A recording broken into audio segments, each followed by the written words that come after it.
বুকুত নিস্বাৰ্থ অযুত মৰম লৈ দুচকুত মোক লৈ দেখা সপোনবোৰৰ সৈতে জীয়াই থকা সেই সাধাৰণ নাৰীগৰাকীয়েই মোৰ মা।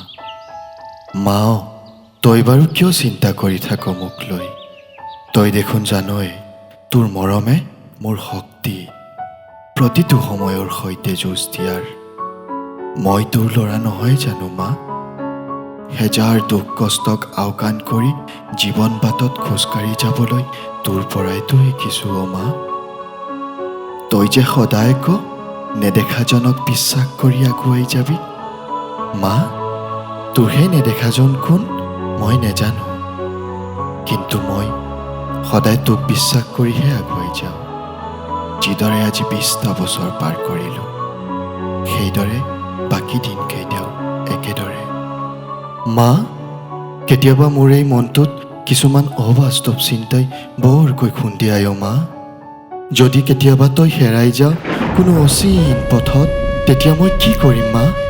জীৱন পথত মোৰ দুভৰি দেখোন থমকি যাব অ' মা।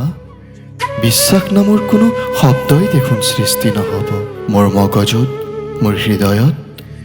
পাখি কটা চৰাইটোৰ দৰে দেখোন বিচলিত হ'ম মই মোৰ জীৱন যাত্ৰাত।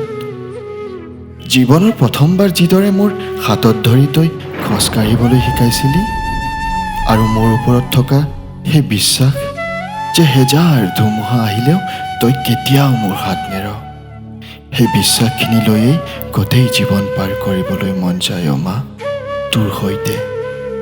মা, তই মোৰ জীৱনৰ অন্যতম চৰিত্ৰ, কাৰণ মই তোৰ সৃষ্টি, মই তোৰ সৃষ্টি।